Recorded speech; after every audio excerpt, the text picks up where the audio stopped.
The world watched with bated breath.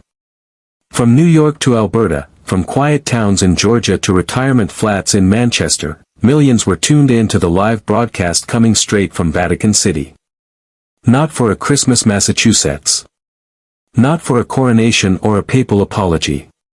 But for something far less expected, yet infinitely more urgent. A health proclamation made by the Pope himself.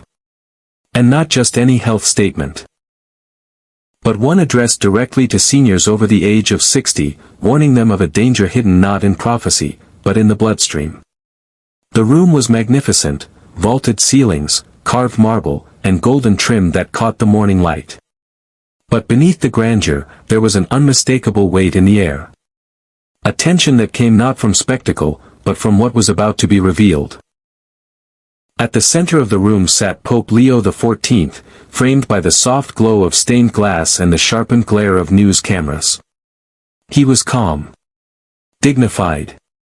Unmoving.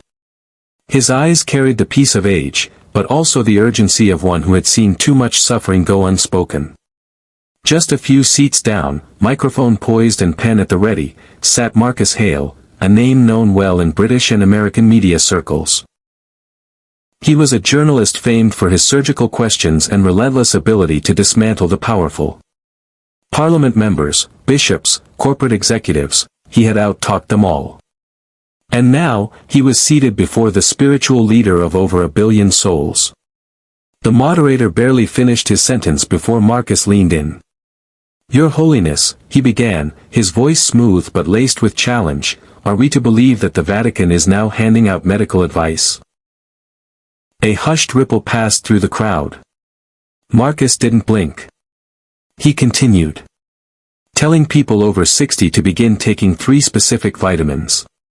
That's not doctrine. That's dosage. Are you a shepherd, or a pharmacist?" It was a dagger. Delivered with just enough respect to hide the blade.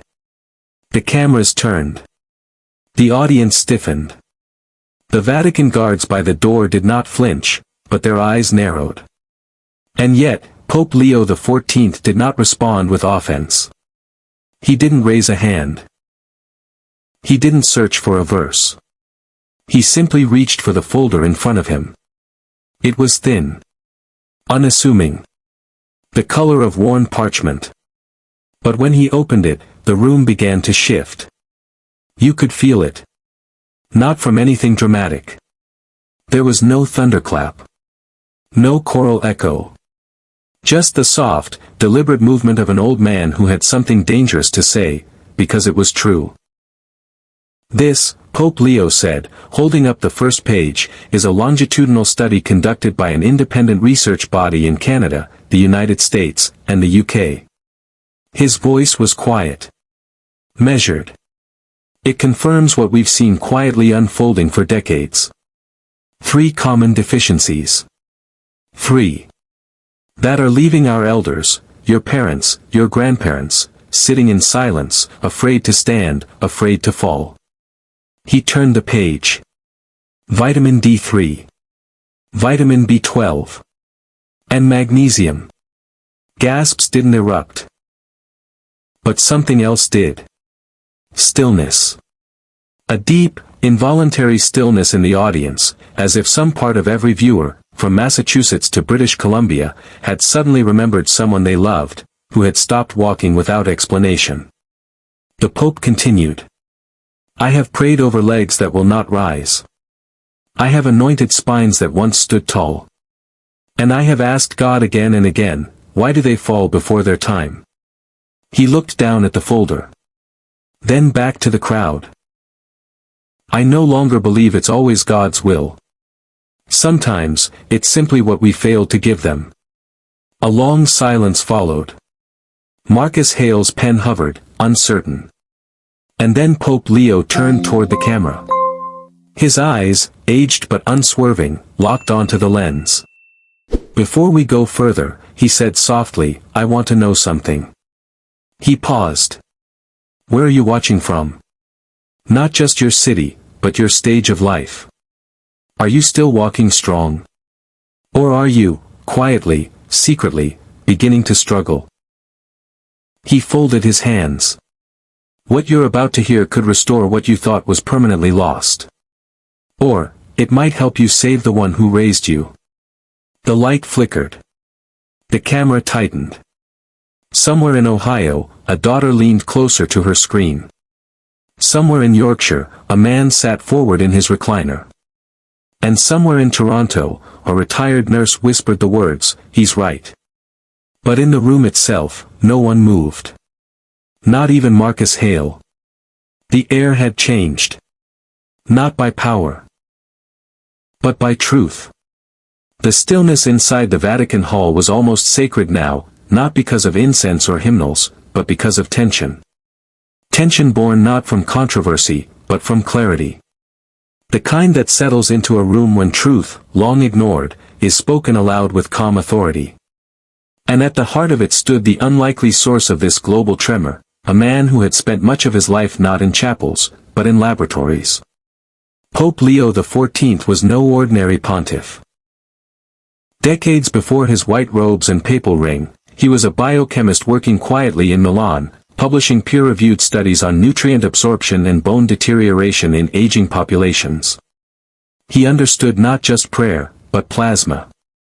He did not merely preach of the soul's salvation, but of the body's slow, often preventable surrender to time.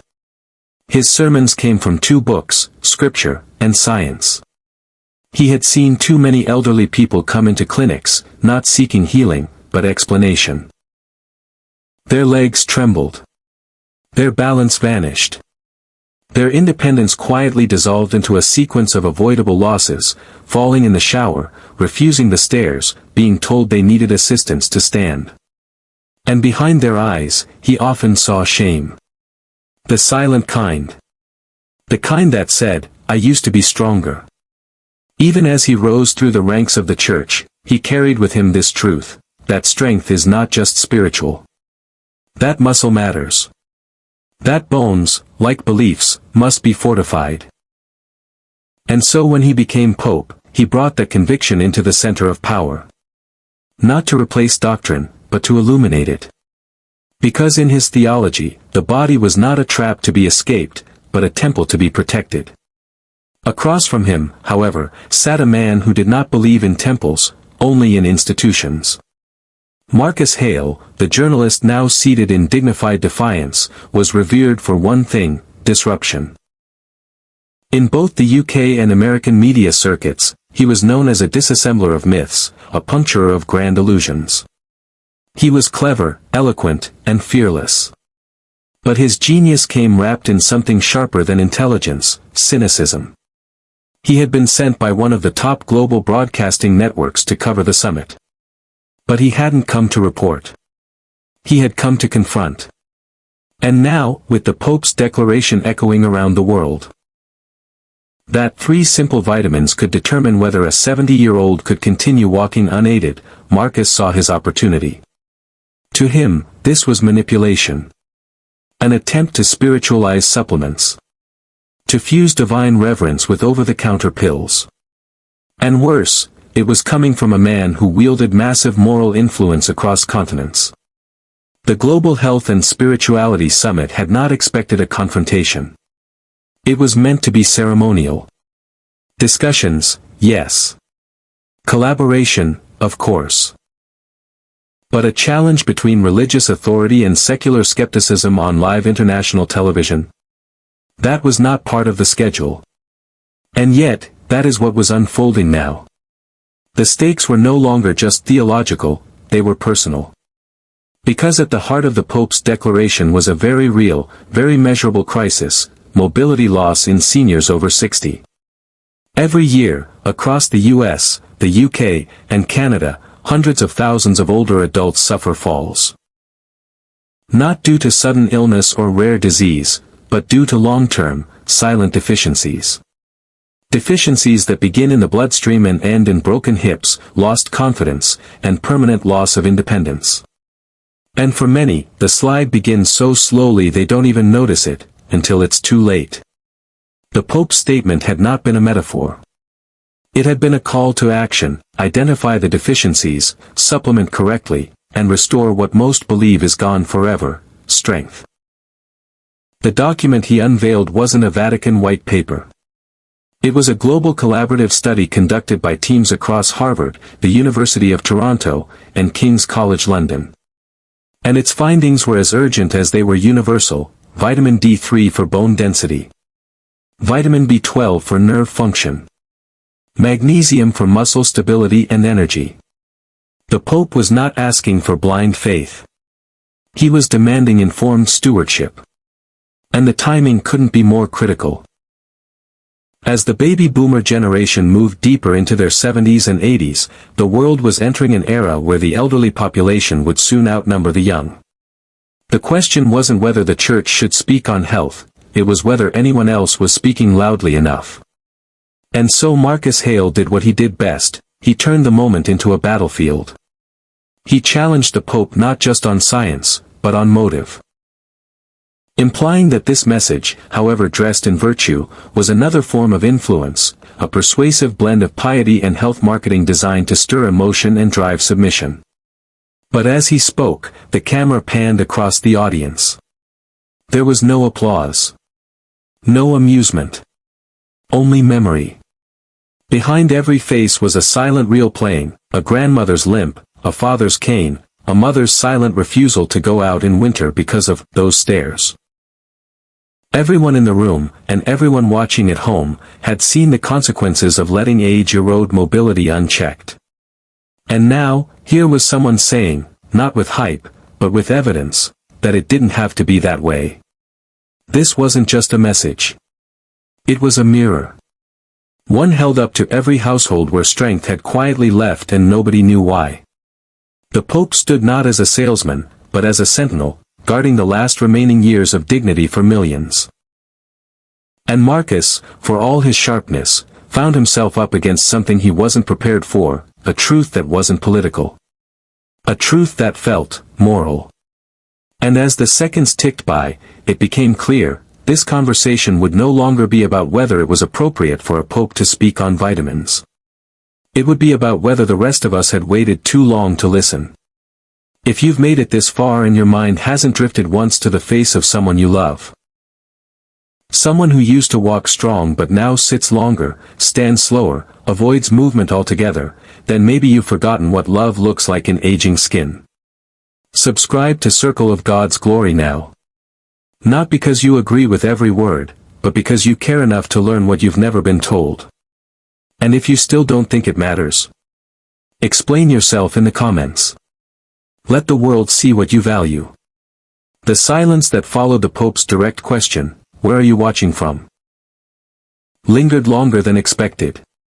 Not because the audience lacked answers, but because they suddenly felt seen. Not as consumers of content, not as distant spectators, but as sons, daughters, and aging souls slowly realizing the relevance of what had just been spoken. Then, with a smooth clear of his throat, Marcus Hale re-entered the frame. He adjusted his posture, leaned slightly forward into the microphone, and delivered his opening line. Not with aggression, but with a tone so carefully modulated it almost passed for respect. "Your Holiness," he began, "with great admiration for your lifelong service, may I ask, why should the world receive medical counsel from the seat of spiritual authority? What makes a pope qualified to prescribe supplements?" The question was crafted with precision. It bore no insult, no overt confrontation. But beneath its clean surface was a deep and familiar undertone: "You've overstepped." The camera cut back to Pope Leo, who remained motionless. His expression didn't tighten. His breathing didn't shift. Only his hands moved, gently interlacing at the edge of the podium. He replied, not with a correction, but with a parable. "There was a time," he said, his voice warm but unwavering, "when priests were the only ones who could read, and churches the only buildings with books. People came not just for prayer, but for learning. For guidance. For light." He paused, allowing the weight of that memory to settle. "And now," he continued, "we live in a world flooded with information, but famished for wisdom. Is it not curious that when we speak of saving the soul, we are applauded, but when we speak of saving the spine, we are told to stay in our lane?" There was no applause. only attention. A rare kind. The kind that breathes in deeply because it fears missing what comes next. Marcus nodded slightly, feigning agreement, but was not done. Surely, he followed, you don't mean to say that faith should become medicine. The Pope smiled, but not with smugness. It was a smile of quiet recognition, as if this very conversation had played out in his mind many times before. No, he said. I mean to say that faith should not be amputated from common sense. That caring for the body is not separate from caring for the soul. That to preach salvation while ignoring suffering is not holy, it is hollow. And then, without warning, his tone changed, not louder, not harsher, but deeper. I have prayed over too many legs that would not rise, he said. And I began to wonder, are we only laying on hands, because we refuse to place the right things on their plates? The words landed like a distant bell. No explosion. Just resonance. Marcus opened his mouth again, but the Pope continued, gently overtaking the rhythm of the moment. Consider this, he said. If a shepherd sees his flock starving because the pasture is poisoned, is he no longer a shepherd if he points them to cleaner grass? The analogy was unmissable. And so was the implication. The Pope was not prescribing. He was protecting. Not overreaching. Intervening. He stepped to the side of the podium now, resting one hand on it as he spoke with more intimacy, as though lowering the pitch of a sermon into the pulse of a conversation. I was once a boy, he said, watching my grandfather, once a great carpenter, tremble while tying his shoelaces. I remember thinking it was age. But I now know, it was malnourishment, slow and quiet, hiding beneath years of unspoken aches. He looked up again. His gaze didn't confront Marcus. It passed through him, to the unseen millions watching behind the glass. So no, he said. I am not a doctor. But I have witnessed decline. I have read the charts. I have asked why dignity must disappear with birthdays. And I have found no scripture that commands such surrender. A gentle murmur moved through the crowd, this time not from outrage or approval, but recognition. He returned to his stand and, with a slower breath, closed his statement. This is not medical advice. This is moral attention. If there are 3 deficiencies destroying mobility across generations, and we say nothing, what else will we answer for? The camera returned to Marcus Hale. His face showed no embarrassment. But his next question took a beat longer than expected. He had come to challenge doctrine. Instead, he had walked into a witness account. If you've ever ignored advice because of who said it, not what they said, maybe that's why you've never subscribed to Circle of God's Glory. But if even one sentence today reminded you of a moment you wish you could go back and fix, then subscribe now. And if not, tell us in the comments. Why not? Why does the messenger still matter more to you than the message that could have changed a life? There was a faint hum in the Vatican hall, maybe from the hidden lights overhead, or perhaps from the weight of minds shifting beneath calm exteriors. Marcus Hale's poise remained intact, but something in his cadence betrayed the rising tension in his chest. He adjusted the collar of his shirt, leaned forward, and with a voice that carried just enough edge to cut through the reverence of the moment, spoke again. But Your Holiness, he said, the courtesy now cool, do you not see the danger in this kind of message? You're telling millions of elderly people, many desperate for hope, that they've been deficient. That a pill might restore them. Isn't that playing with fear? Exploiting weakness under the guise of spiritual concern? There it was. The accusation. Polished, articulate, and delivered with a journalist's practiced restraint, but it landed like a thrown stone across still water. The word exploit rippled through the room, reframing the Pope's compassion as opportunism. But Pope Leo did not blink. His hands remained still. His eyes softened, not from submission, but from something deeper, remembrance. I once visited a woman in rural Quebec, he began. 82. A widow. Alone in a small wooden house at the edge of the forest. She used to walk to church every Sunday, 5 kilometers through snow and gravel roads. Then one day, she stopped coming.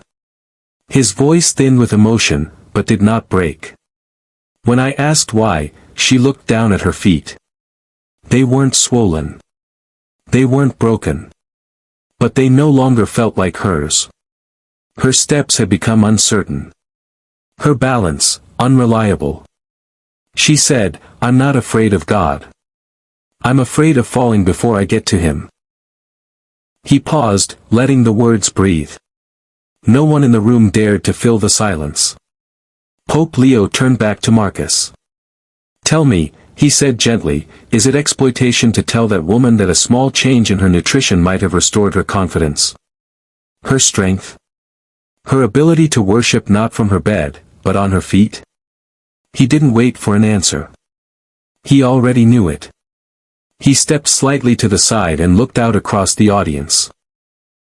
A sea of faces, each hiding their own recollection of a parent, a neighbor, a friend slowly retreating from life because the body no longer cooperated.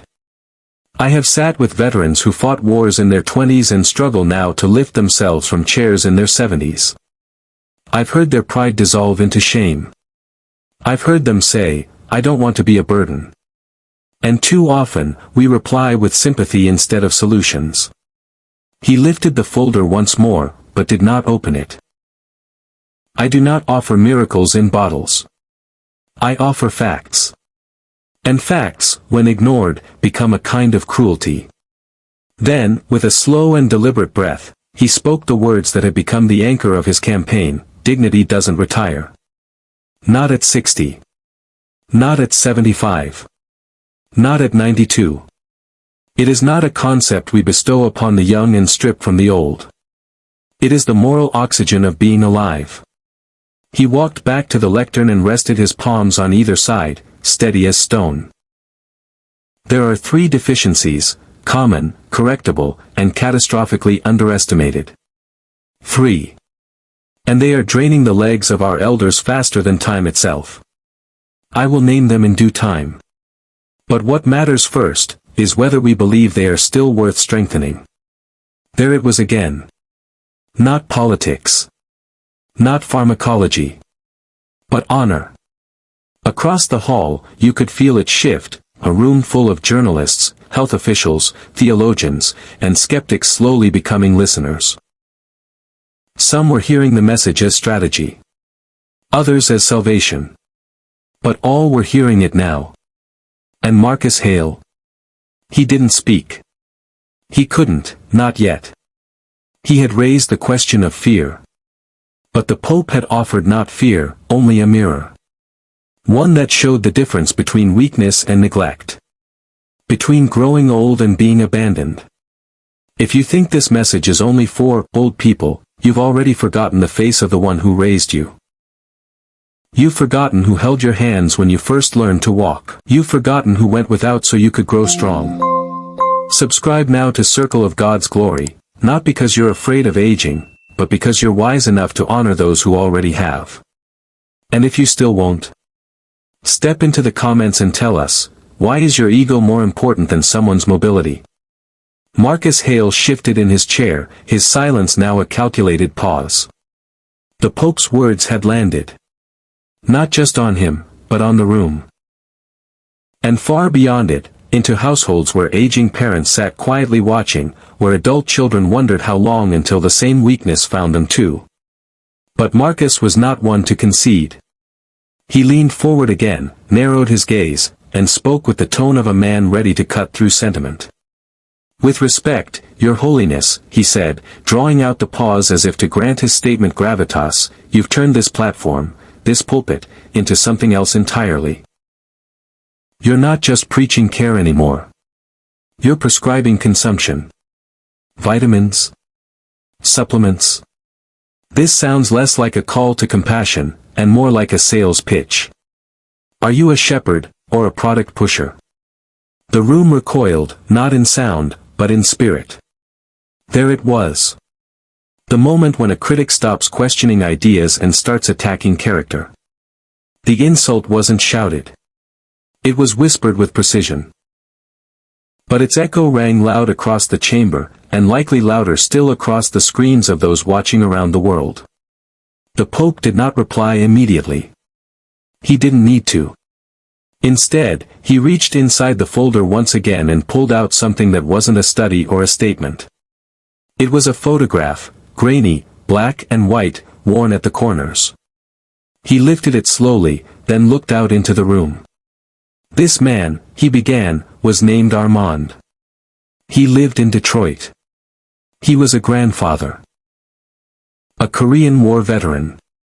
He worked in a factory for 37 years. He didn't complain when his knees began to ache. He didn't say a word when he stopped walking to the store. He just sat and waited. One day he was too tired to move. A few months later, his granddaughter told me at his funeral, he died from sitting still. He just stopped standing up. Pope Leo's voice did not rise. It fell. I tell you this not to make you feel pity, but to make you remember. To remember that there are people, good people, fading not because God has called them home, but because no one told them there was still strength to be claimed here. He turned to Marcus again. You ask if this is a sales pitch, he said. No. It is a rescue mission. And my only product is permission for the elderly to believe they are still worthy of strength. The tension in the room thickened, not from outrage, but from emotion unspoken. I have watched old women cry after standing up without help for the first time in years, he continued. I have heard their voices tremble as they whisper, I thought it was over. I thought weakness was my punishment for living long. He stepped from the lectern, walked toward the front of the stage, and looked not at Marcus, but directly into the lens of the broadcast camera. To those watching, he said, I ask you, have you ever seen someone you love shrink before your eyes? Not in size, but in confidence. In spirit. Have you watched them avoid standing? Stop reaching high shelves. Sit near the bathroom for fear they won't make it in time. He let the silence answer. And then came the line, the one that would be clipped, shared, debated, and replayed across millions of screens within hours. You call it manipulation, the Pope said slowly, deliberately. I call it sacred. He held the gaze. The room, the nation, the network, all waited. Because dignity is sacred. Motion is sacred. The body God gave us, even in old age, is sacred. And when we strengthen it, when we nurture it, when we restore it, we are not selling. We are sanctifying. He turned away, walked slowly back to the lectern, and gently placed the photo of Armand face down. No one dared speak. Even Marcus Hale, for the first time that morning, sat still without reply. The attack had landed. But it had been met not with resistance, nor retaliation, but with truth. Quiet. Deep. Irrefutable. The power had shifted. This was no longer a clash of views. It was a revelation of values. And across screens from Pennsylvania to Kent, from Vancouver to Florida, people were already beginning to reflect, not just on the debate, but on their own silence. The advice they'd brushed off. The vitamins they'd dismissed. The loved ones they hadn't noticed were walking less, sitting more, and slowly pulling away from the world. You heard that. You felt it. Don't pretend it didn't stir something inside you. If you won't subscribe to Circle of God's Glory now, what is it then? Pride? Apathy? Is it that you don't believe the message? Or that it makes you too uncomfortable to act? Then say it in the comments. Be honest. But if you do care, and you know you do, then click subscribe. Not for this video. But for someone whose knees are already too weak to stand and ask for help. There was no need for music. No need for raised voices or flashing lights. The tension didn't shout, it settled, slowly, like fog on a cold morning. Marcus Hale remained seated, but the sharpness in his posture had softened. The room hadn't applauded. It hadn't cheered. But something louder than applause had occurred: conviction. Pope Leo XIV returned to the lectern, now more of a witness stand than a pulpit. His expression did not change, but there was a shift in his presence, a sharpening of purpose, a movement from parable to precision. "This is not a sermon," he began again. "This is a report, a pattern confirmed by science, ignored by culture, and felt in silence by millions of seniors whose bodies have grown frail not from fate, but from neglect." He opened the final page of the folder, not to make a point, but to reveal a truth. "Let me give you what too few doctors take the time to explain," he said, holding up the sheet. Then, without ceremony, he began to read. 82% of adults over 60 in North America have insufficient levels of vitamin D. That's 4 out of 5 people whose bones are more likely to crack before they complain. Roughly 60% have some degree of vitamin B12 deficiency, which directly impacts nerve function, leading to balance issues, confusion, and falls often misdiagnosed as just getting old. And magnesium? Nearly half of the elderly population in the US and Canada are running on dangerously low levels. Magnesium controls muscle contractions. Without it, even standing from a chair becomes a battle. He looked up. "These are not my claims. These are numbers from Harvard, the Mayo Clinic, and the World Health Organization."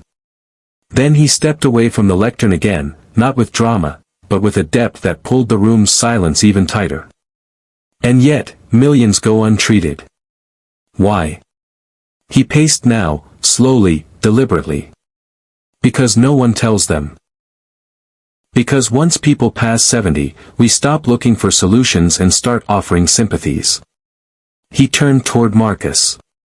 His voice never rose, but it pressed now, like a hand resting firmly on the shoulder of the room.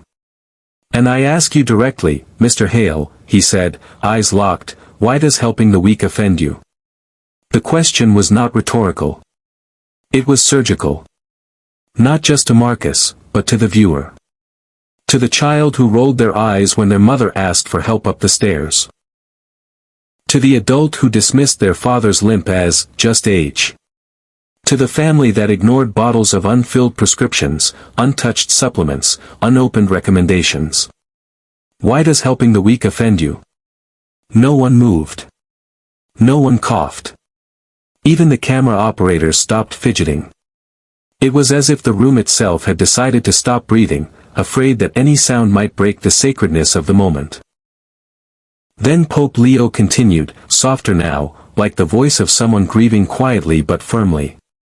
"When a child cannot walk, we call it tragedy. When an adult cannot walk, we call it injury. But when a senior cannot walk, we call it natural." He looked back toward the file on the podium. "And we excuse ourselves from action because we believe deterioration is destiny. That decline is noble. That silence is graceful. It is not." He picked up the folder and closed it.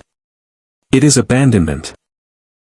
The room remained still, but something deeper than stillness had taken over. Conviction had matured into revelation. Everyone knew, whether they wanted to admit it or not, that what had just been said would stay with them. Not for hours. Not for days. But for years. For decades. Until the moment someone they love, or even they themselves, stand at the top of a staircase and pause, not because it's long, but because it's now dangerous. Pope Leo took one last look at the audience before returning to his seat. No flourish. No performance. Just truth, spoken plainly, in a world drowning in distraction. You're still watching.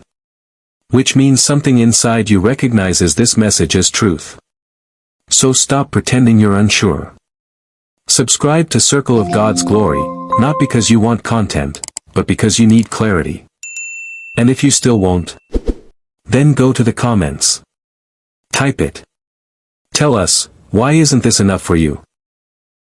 Why is it easier to scroll than to stand up for those who can no longer stand for themselves? The Pope did not return to the lectern. He remained standing, but no longer to defend. His silence was not tactical now, it was pastoral. The atmosphere had shifted. The room no longer felt like a hall of debate. It felt like something older, something deeper. A sacred chamber of reckoning.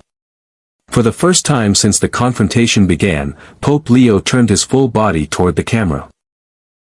Not to the press, not to Marcus Hale, not even to the dignitaries lining the front row, but to the screen, to the living room, to the bedside table where someone, somewhere, was watching with trembling hands or tearful eyes. His face was calm, but not detached. It was the face of someone who had carried this burden longer than anyone could see. To those watching, he said softly, who are over 60, this moment is for you. He let the words sit, not as performance, but as permission. You are not broken. You are not a burden. You are not a list of pills and pains and fears. You are a temple. A history. A beating heart with stories still to tell and strength still to reclaim. He stepped forward, past the edge of the platform, closer to the camera now, speaking as if there were no thousands in the room behind him, only you, the viewer. Do not let the world define your worth by your youth. Do not let your family forget the strength it took to raise them. And do not let yourself believe that weakness is your final inheritance. His eyes shone with something deeper than emotion, conviction carved from years of watching people wither from silence more than sickness. And to the sons and daughters, the caregivers, the loved ones who are watching now, listen to me. His voice deepened. It is not charity to care for them. It is not kindness. It is duty. Holy duty. Scriptural duty. Do not cast me away when I am old. Do not forsake me when my strength is gone. That is not poetry. That is a cry, from Psalm 71 verse 9, echoing from the mouth of every elder who wonders if the world still sees them. He raised his right hand, not in blessing yet, but in emphasis. You are not here to pity them. You are here to fight for their strength. Not by sermons, not by sentiment, but by doing the work. Learning what strengthens them. Giving what rebuilds them. Standing in the gap where culture has grown quiet. And then he breathed, slowly, once. Dignity, he repeated, does not retire. And neither does responsibility. His eyes didn't waver. To the one watching this from a nursing home in Missouri. To the daughter watching from Manchester who's been trying to get her father to take a simple supplement. To the man in Alberta who stopped playing the piano because it hurts to sit for too long, he paused. You are not forgotten. You are not finished. And you are not helpless. Then, finally, his voice dropped lower. Slower. You were created in the image of God. And though your body may falter, your worth does not. Your strength is still sacred. And your legs, if given what they need, can still carry you with grace.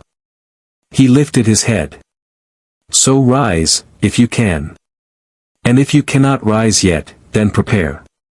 For your body is not a relic. It is still a vessel. And your journey is not over. You didn't come here by accident. You clicked on this looking for information. But if you leave without transformation, what was the point? Subscribe to Circle of God's Glory now. Not for content. For conviction. And if you still refuse to act, then speak. In the comments. Tell us what keeps you from honoring the ones who once stood so tall to protect you. We're listening. But more importantly, so are they. The camera lingered on Pope Leo XIV longer than usual. He did not move. He didn't blink in performance or bow to closure. He simply held his position. As if the silence itself had something left to say. Behind him, the Vatican insignia gleamed beneath soft gold lighting, but all eyes, everywhere, remained fixed on the man who had just turned vitamins into virtue and aging into a battlefield worth fighting for. The live feed didn't cut. The moderator didn't step in. There was no applause track, no choir. Just the slow, measured breathing of a global audience now sitting in the weight of their own reflections. Then, finally, the voice of the Pope returned, but not in rebuke. Not in urgency. In invitation. If you were in this room, he said softly, what would you have said? The question didn't challenge. It searched. It searched for the quiet voices on the other side of the screen, the caregivers with guilt, the seniors with questions, the adult children now realizing they hadn't noticed how long it had been since their mother danced in the kitchen.